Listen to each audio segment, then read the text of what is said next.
जो हैंडलोन मैंने उनको जो एक 11.5 के आसपास जो हैंडलोन दिया उसके उन्होंने मुझे चेंज दी कि भैया ये मैं अगर मेरा पैसा नहीं दिया तो मैं तुमको मेरा चेक डालना और तेरे पोजीशन तब तक तेरे पास में रहेगा।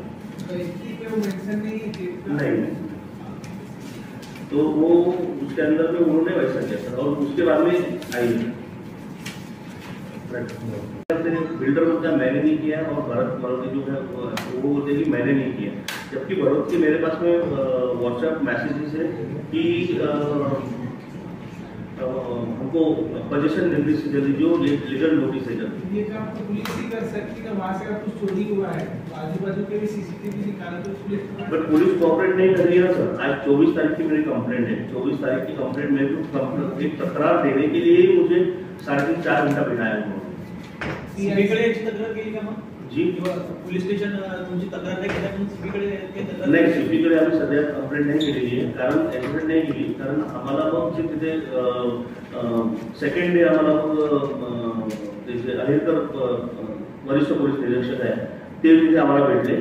त्यांनी म्हटलं का असं काही नाही, तुमचं हे झालं, तुमचं सामान आम्ही इन्व्हेस्टिगेशन करू, तुमची तुम्ही रजिस्ट्री केलेली आहे, तुमचं सामान जे आहे त्याची लिस्ट घेऊया पहिले, नंतर आम्ही इन्व्हेस्टिगेशन करू।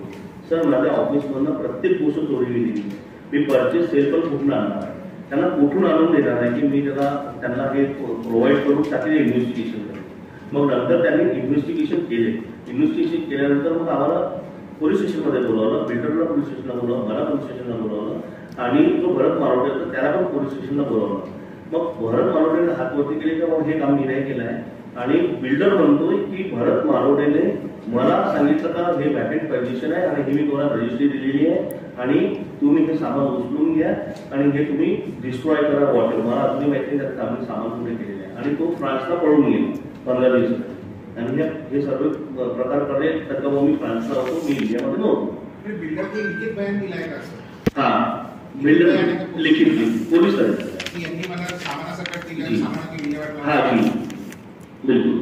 आणि हे माझे एनडीसीडीचे अध्यक्ष आहे नागपूर केमिस्ट अँड ड्रग्स असोसिएशनचे, यांना मी सांगितलं, मी हेतेड ठक्कर आघाडीचे नागपूर अध्यक्ष आहे, मी यांना पण सांगितलं, विवेक सरवाळे यांचे यांना पण मी सांगितलं का कसं आहे सर की आमच्या केमिस्ट अँड ड्रग्समध्ये कसं असते की आम्हाला ड्रग लायसन्स काढावं लागतं, तेव्हा त्या प्रिमायसेसमध्ये ड्रग लायसन्स जर आम्ही काढलं तरच आम्हाला तिथे मेडिसिन स्टोअर करण्याचं परमिशन मिळते।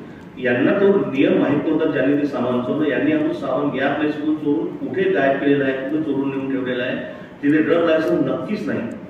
औषध होते का तुमची?